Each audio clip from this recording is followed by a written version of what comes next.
Hello guys, नमस्कार। मैं हूं जय सिंह जाखड़। स्वागत है आपका यूट्यूब चैनल साइंस वाले में। तो गाइस, लास्ट लेक्चर के अंदर हमने बात की थी, हमने मैटर के बारे में पढ़ा, हमने मैटर की फिजिकल प्रॉपर्टी पढ़ी, हमने पढ़ा फिजिकल प्रॉपर्टी के बेस पर मेटल को कितने टाइप में डिवाइड कर सकते हैं, हमने पढ़ा properties of characteristic of particle of matter पढ़ा, हमने बॉइलिंग पॉइंट पढ़ा, हमने मेल्टिंग पॉइंट पढ़ा, हमने लैटेंट हीट पढ़ा, हमने लैटेंट हीट ऑफ फ्यूजन पढ़ा, हमने आइस पढ़ा। ठीक है गाइज, हमने इवोपोरेशन पढ़ा। तो गाइज आज अपने गाइज स्टार्ट करने वाले हैं difference between evaporation and boiling.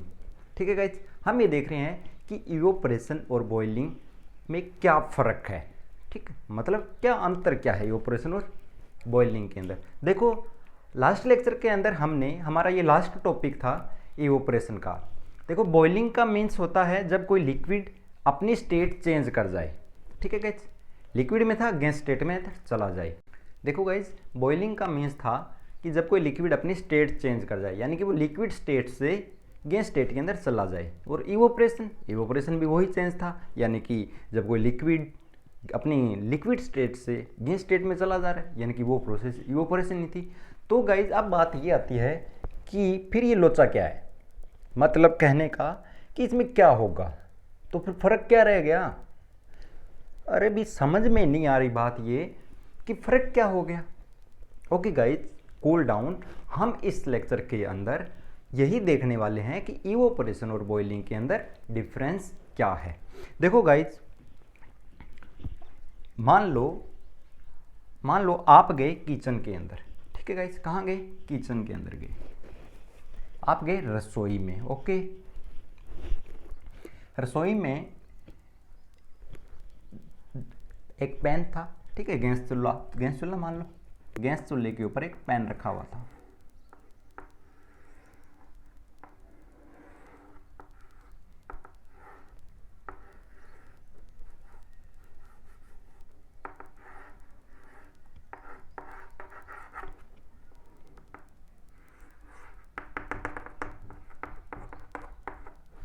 ठीक है गाइज, और इस पैन के अंदर रखा हुआ था वाटर।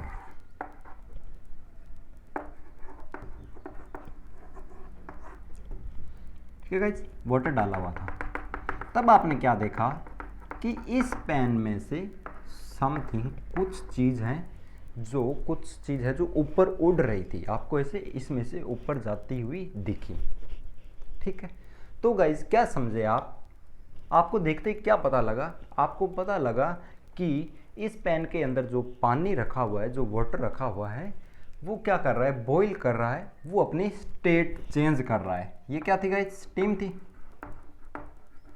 ठीक है, यानी कि वाटर गैसीय स्टेट के अंदर जा रहा था। तो ये क्या था गाइस? वाटर अपनी स्टेट चेंज कर रहा है। ठीक है गाइस, अब अपने देखते हैं बॉइलिंग पॉइंट को।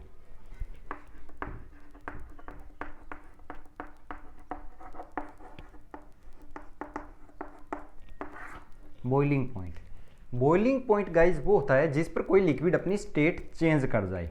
लिक्विड स्टेट से किस में चला जाए? गैसियस में। लिक्विड से गाइज किस में जा रहा है? गैसियस स्टेट के अंदर जा रहा है। ठीक है गाइज, जैसे एग्जांपल के लिए बात करें, वाटर का बॉइलिंग पॉइंट कितना होता है? 100 डिग्री सेल्सियस। वाटर का बॉइलिंग पॉइंट गाइज कितना होता है? 100 डिग्री सेल्सियस। यानी कि अगर अपने वाटर को 100 डिग्री सेल्सियस अपने टेम्परेचर दे दें तो उस टेम्परेचर पर वाटर अपनी स्टेट चेंज कर जाएगा, लिक्विड स्टेट से गैस में चला जाएगा। ओके गाइज, ये प्रोसेस क्या कहलाएगी? बॉइलिंग। ये प्रोसेस क्या कहलाएगी गाइज? बॉइलिंग। यानी कि अगर हम किसी पैन के अंदर पानी रखकर उसको 100 डिग्री सेल्सियस तक गर्म करें और उसके अंदर जो पानी रखा हुआ है वो स्टीम बन के भाप बनकर उड़ जाए, तो वहाँ पर जो प्रोसेस हो रही है उसको नाम दिया जाता है बॉइलिंग। ठीक है गाइस, ओके। अब अपने चलते हैं सेकंड पहलू की तरफ।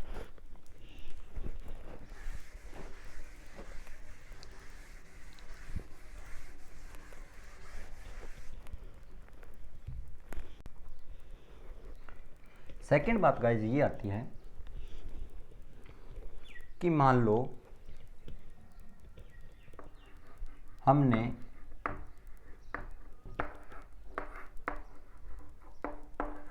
कपड़े धोकर सुखा दिए।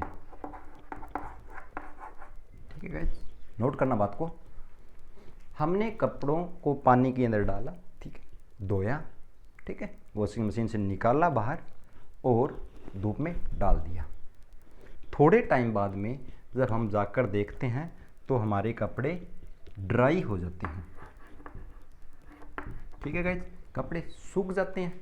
अब यहाँ पर नोट करने वाली बात ये है कि उन कपड़ों के अंदर जो हमारे क्लॉथ थे उनके अंदर क्या था गाइस? वाटर। ठीक है, अब वो वाटर वहां से क्या हुआ गाइस? गायब हो गया। अब हम ये देखेंगे कि वाटर गायब हुआ है, यानी कि क्या हुआ है वाटर का? वाटर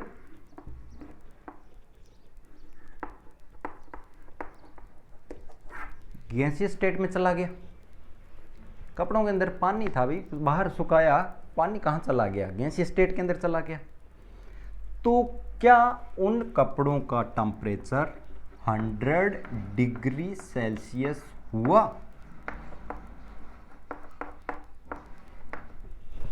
ये हमारे सामने एक बड़ा क्वेश्चन आ गया। ठीक है, हमने अभी थोड़ी देर पहले ये देखा था कि जब कोई लिक्विड या फिर वाटर, जब उसको अगर अपने 100 डिग्री सेल्सियस टेम्परेचर दे दें तब वो लिक्विड स्टेट छोड़कर अपनी गैसीय स्टेट के अंदर चला जाता है। तो फिर यहाँ पर क्या हुआ? यहाँ पर हमारे जो क्लॉथ थे, जो कपड़े थे जो, ठीक है, उनके अंदर पानी था, हमने बाहर डाला, ठीक है, सूखने के लिए। कपड़े सूख गए, यानी कि वो पानी गायब हो गया। कहने का मतलब पानी है जो गैसीय स्टेट के अंदर चला गया। ठीक है गाइस, तो क्या कपड़ों का टेम्परेचर 100 डिग्री सेल्सियस हुआ? नहीं, कपड़ों का टेम्परेचर 100 डिग्री सेल्सियस नहीं हुआ। ठीक है, 100 डिग्री सेल्सियस यहां पर गाइस नहीं हुआ, लेकिन स्टेट चेंज हो गई। तो यहां पे हुआ क्या है? ठीक है, तो फिर लोचा क्या रहा होगा इसका? ओके गाइस, तो यहां पर एक प्रोसेस होती है, वो होती है evaporation.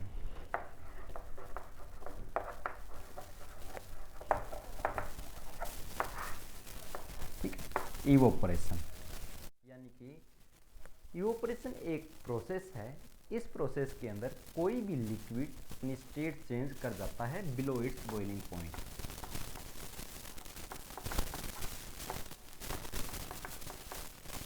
Boiling point, what it guys? Water boiling point होता है वाटर का 100 डिग्री सेल्सियस, लेकिन 100 डिग्री सेल्सियस से कम पर ही वाटर अपनी स्टेट चेंज कर गया। मतलब वहां पर कौन सी प्रोसेस हुई? इवोपोरेशन। ठीक है गाइस, अब अपने देखते हैं इवोपोरेशन और बॉइलिंग के अंदर फिर फर्क क्या रह गया। What is the difference between evaporation and boiling? हमारे सामने गाइस क्वेश्चन आ रहा है कि what is the difference between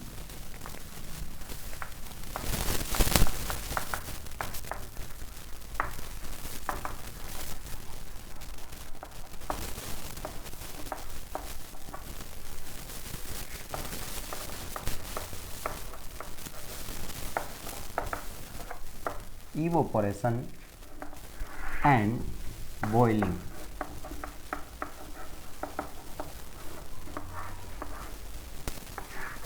okay guys, हमारे सामने क्या क्वेश्चन आया? हमारे सामने क्वेश्चन आया कि what is the difference between evaporation and boiling. तो गाइस, हमारा यहाँ पर आंसर आएगा, नंबर 1 डिफरेंस आएगा। पहली बात तो ये कि इवोपोरेशन ऑल टेम्परेचर पर हो जाता है, सभी टेम्परेचर पर इवोपोरेशन की प्रोसेस है जो हो जाती है। ठीक है, कहने का मतलब ये हुआ कि जब हम क्लोथ्स धोकर सुखाते हैं, कपड़े वॉश करके बाहर डालते हैं, तब गर्मी होती है तब भी कपड़े सूख जाते हैं, अगर सर्दी हो तब भी कपड़े सूखते हैं, और अगर बरसात आ रही हो, यानी कि बरसात का अगर मौसम हो तब भी कपड़े सूखते हैं। कहने का मतलब बाहर का जो मर्जी टेम्परेचर हो, कपड़े सूखते ज़रूर हैं। ठीक, टाइम की बात होगी, टाइम की बात अपने आगे करेंगे। कपड़े सूखते जरूर। यहाँ पर क्या बात हो रही है कि इवोपोरेशन की प्रोसेस है वो ऑल टेम्परेचर पर होती है, सभी टेम्परेचर पर हो जाती है।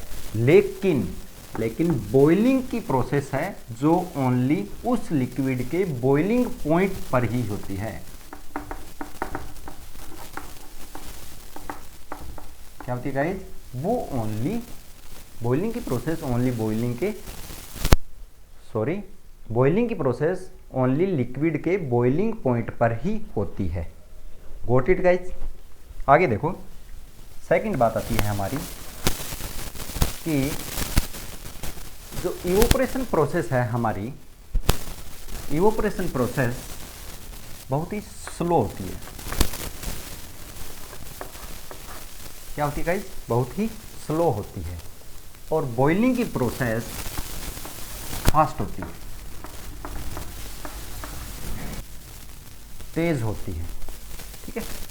थर्ड पॉइंट आता है गाइस हमारा कि इवोपोरेशन वाली जो प्रोसेस है, इसके अंदर जो प्रोसेस होती है वो ओनली सरफेस पर होती है, ओनली लिक्विड के ओनली सरफेस पर ही होती है, ओनली सरफेस पर होती है। ठीक है। और जो बॉइलिंग की प्रोसेस है वो एंटायर बॉडी के अंदर होती है।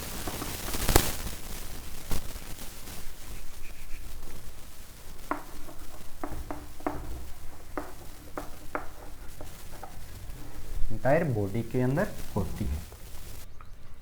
इसके अलावा अगर गाइज अपने आगे बात करें तो इवोपोरेशन की प्रोसेस है उसको कुछ फैक्टर अफेक्ट करते हैं। फैक्टर्स हैं, कुछ फैक्टर है यहाँ पर जो इसको इफेक्ट करते हैं, लाइक टेम्परेचर, ठीक है, ह्यूमिडिटी, ठीक है, विंड एक्सेट्रा। ये कुछ फैक्टर होते हैं जो इवोपोरेशन की प्रोसेस को अफेक्ट करते हैं, प्रभावित करते हैं। और बॉइलिंग की प्रोसेस को ये वाले फैक्टर हैं वो कोई प्रभाव इस पर नहीं डालते।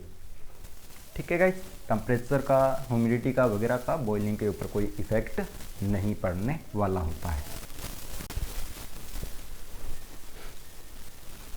नेक्स्ट पॉइंट आता है गाइस कि जब इवोपोरेशन की प्रोसेस होती है तब टेम्परेचर चेंज हो सकता है। टेम्परेचर गाइस क्या हो सकता है? टेम्परेचर चेंज हो सकता है। ठीक है। लाइक एग्जांपल देखो कि मान लो सुबह के टाइम अगर इवोपोरेशन की प्रोसेस हो रही है तो सुबह के मॉर्निंग के टाइम में टेम्परेचर कम होता है अगर हम बात करें गर्मियों की। ठीक है। और जैसे जैसे दिन आगे बढ़ता जाता है वैसे वैसे टेम्परेचर भी बढ़ता जाता है। तो इवोपोरेशन की प्रोसेस के अंदर टेम्परेचर चेंज हो सकता है, चाहे वाटर हो चाहे हमारी क्लॉथ हो। लेकिन बॉइलिंग के अंदर टेम्परेचर कांस्टेंट रहता है, टेम्परेचर चेंज नहीं होता है। जैसे अगर मान लो हमने अगर वाटर लिया है तो ऊपर से अगर ये हमारे पास वेसल्स है जो ऊपर से खुली है, ओपन है, और हम इसको क्या कर रहे हैं, पानी को गर्म कर रहे हैं, तो इस पानी का टेम्परेचर गाइस अगर हम इसमें थर्मामीटर लगा के रखें तो वो कभी भी 100 डिग्री सेल्सियस से ऊपर नहीं जाने वाला। समझ रहे हो आप क्यों नहीं जाने वाला? क्योंकि वेसल्स ऊपर से ओपन है। जैसे 100 डिग्री टेम्परेचर गया वैसे ही पानी गायब, यानी कि पानी स्टीम बनकर तो आगे चला जाएगा, टेम्परेचर इसका नहीं बढ़ेगा, टेम्परेचर इंक्रीज नहीं होगा। Okay guys, got it? अब गाइज अपने कुछ सेल्फ असिस्टमेंट करते हैं। ठीक है गाइज, कुछ सेल्फ असिस्टेंट मतलब थोड़ा बहुत खुद को थोड़ा चेक करते हैं, हमने जितना अब तक रीड किया है, स्टडी की है उसके बारे में।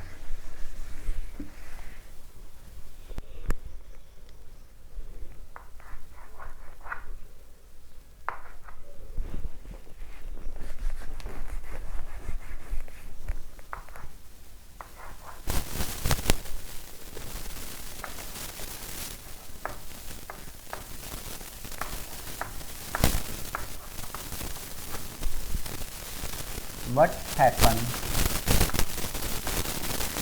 of the particle of sugar when dissolved in water। ठीक है guys, कि अगर अपने शुगर को पानी के अंदर डिजोल्व करें तब इसके पार्टिकलों के साथ क्या होगा।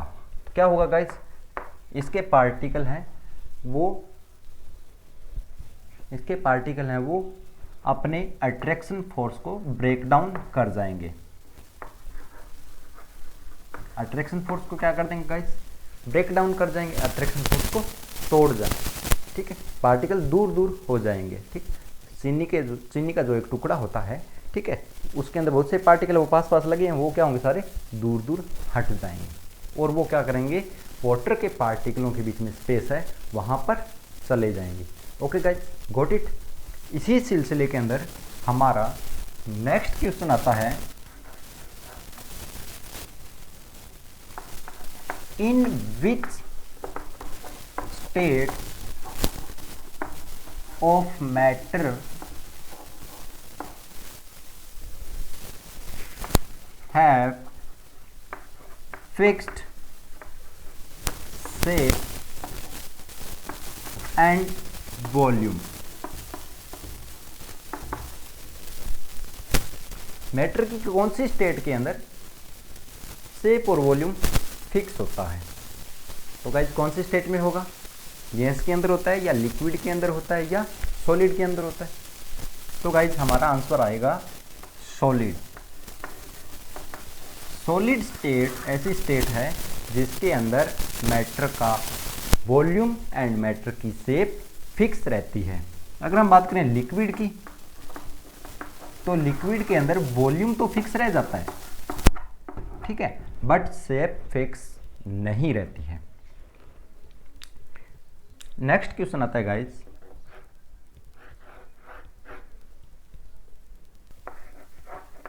Why does a gas fill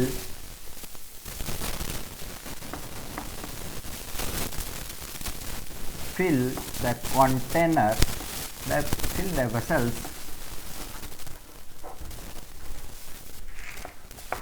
in which it is kept।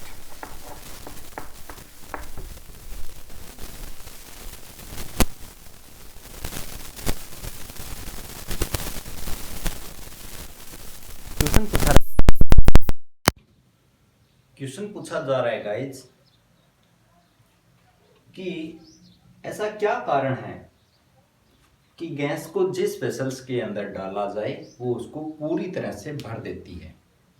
पूरी तरह से भरने का मीन्स यानी कि उस वेसल्स के अंदर चारों ओर फैल जाती है। ओके गाइज, इसको समझो एक एग्जांपल से।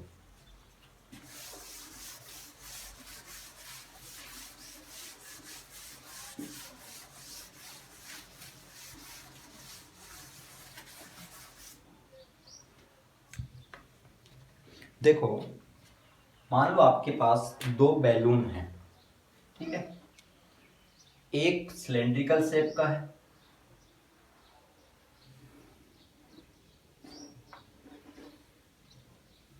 ठीक है गाइस, एक स्पेरिकल शेप का है, मान,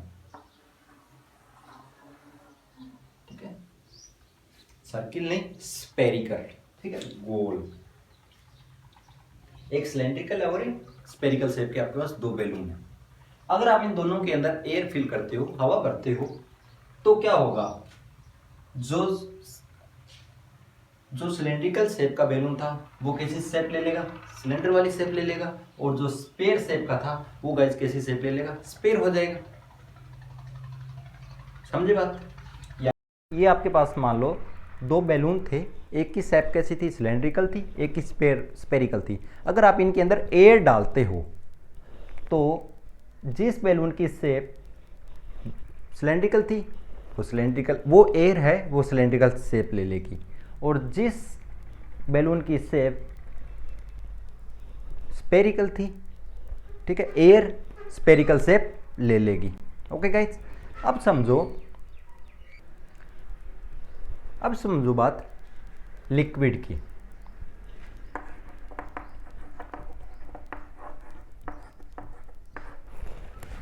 ठीक है गाइस, लिक्विड मान लो एक आपके पास एक ग्लास है जो इस शेप का है,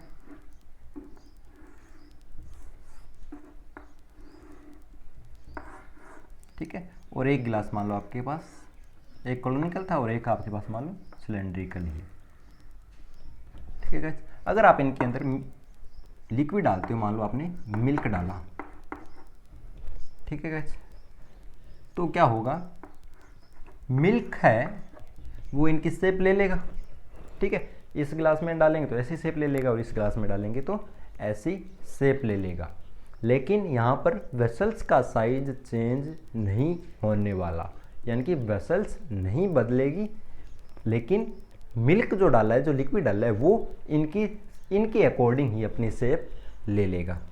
ठीक है गाइस, तो ये हमारा क्वेश्चन आ रहा था कि गैस है वो जिस वेसल्स के अंदर इसको रखा जाता है उसको पूरी तरह से फुलफिल क्यों कर देती है।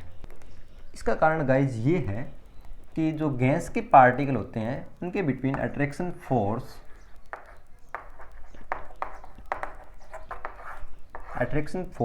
नहीं होता है।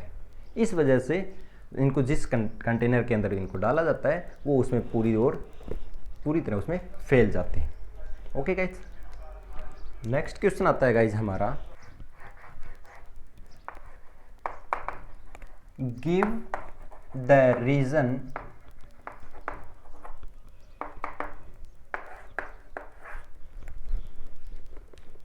किस चीज़ का रीज़न देना है, आपको देना है कि the smell of hot sledging food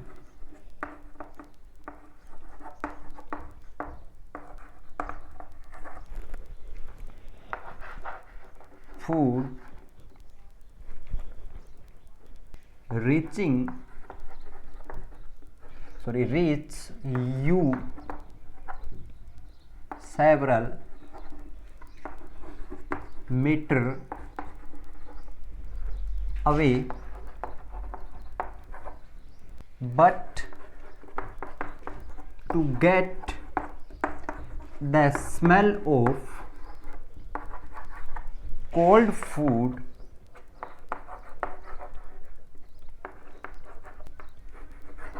you have to go close। ये काम की बात है गाइज, फूड की बात हो रही है।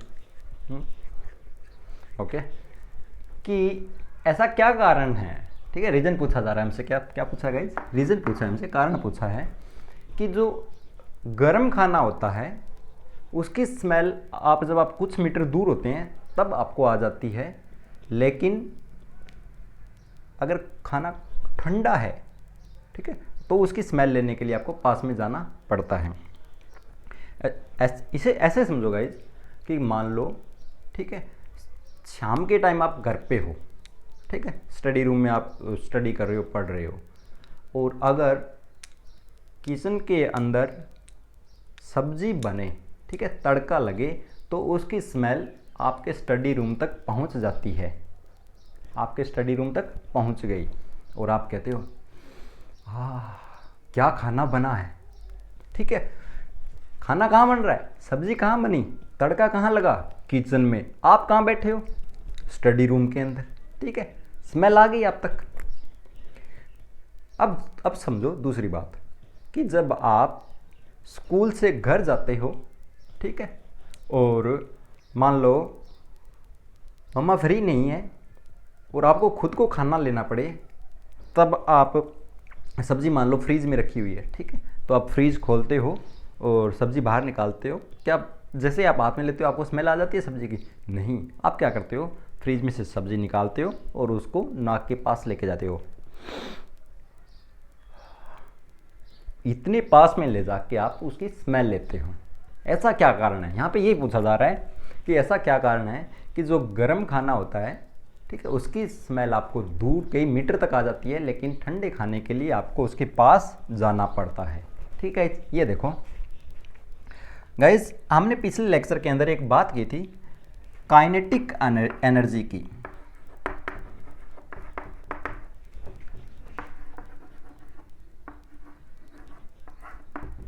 किसकी बात की थी गाइस? काइनेटिक एनर्जी की। यानी कि कोई भी मैटर है, ठीक है, उसके पार्टिकल हैं, उसके पार्टिकल वो मोशन के अंदर रहते हैं, ठीक है, यानी कि उनके पास काइनेटिक एनर्जी होती है। जैसे ही गाइज इनको अपने अगर एनर्जी देते हैं, जब इनको हीट एनर्जी मिलती है, हीट एनर्जी इनको दी जाती है, ठीक है, तो हीट एनर्जी की वजह से इनकी काइनेटिक एनर्जी बढ़ जाती है और इस वजह से ये काफ़ी दूर तक, काफ़ी मीटर दूर तक ये चले जाते हैं।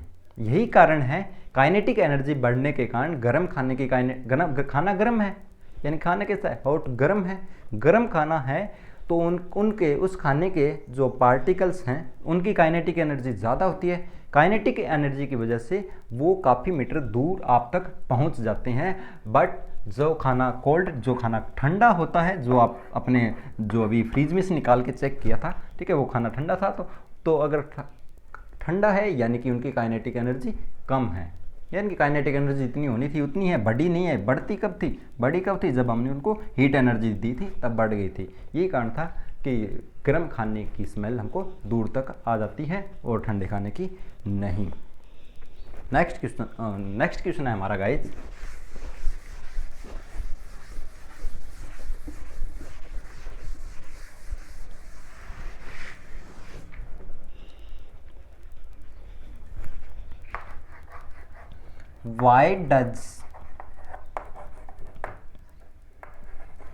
why does the temperature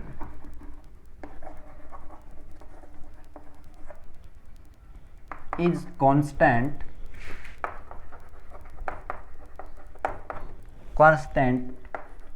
while ice is melting? Even heat is supplied continuously.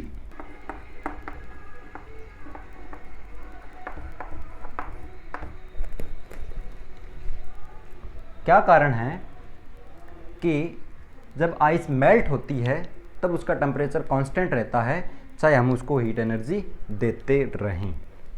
क्या समझे गाइस? ये मान लो हमारे पास वेसल्स है, ठीक है, इसके अंदर हमने रखी है आइस, ठीक है गाइस, ये हमारे पास आइस, ठीक है। अगर अपने इसको टेम्परेचर देते हैं, ठीक है, तो इसको टेम्परेचर देते रहें चाहिए, लेकिन इसका टेम्परेचर है वो इंक्रीज नहीं होता है। 0 डिग्री है तो 0 डिग्री सेल्सियस ही रहता है, चाहे इसको हीट एनर्जी देते रहें। क्यों? इसका कारण ये है गाइज कि जैसे जैसे अपने इसको हीट एनर्जी देते जाते हैं वैसे वैसे इसके पार्टिकल थे जिनको, उनके बीच में जो अट्रैक्शन फोर्स था वो ब्रेक होता जाता है। ब्रेक होने की वजह से वो पार्टिकल्स, जो पार्टिकल ब्रेक हुए वो किस में आ जाते हैं? वो लिक्विड फॉर्म में आते जाते हैं, लिक्विड फॉर्म के अंदर आते जाते हैं, आते रहते हैं, ठीक है। जैसे हीट एनर्जी और दी, लिक्विड फॉर्म के अंदर आ गए। जब तक कि सारे पार्टिकल लिक्विड फॉर्म में नहीं आ जाते तब तक इसका टेम्परेचर इंक्रीज नहीं होता है। बात समझे कि जब हमने इसको हीट एनर्जी दी तो वो हीट एनर्जी ने इसके पार्टिकलों के बीच में जो अट्रैक्शन फोर्स था उसको तोड़ा, ठीक है। जब तक कि सारे के सारे पार्टिकल टूट नहीं गए यानी कि लिक्विड फॉर्म में नहीं आ जाते तब तक इसका टेम्परेचर है वो इंक्रीज नहीं होता है। Okay guys,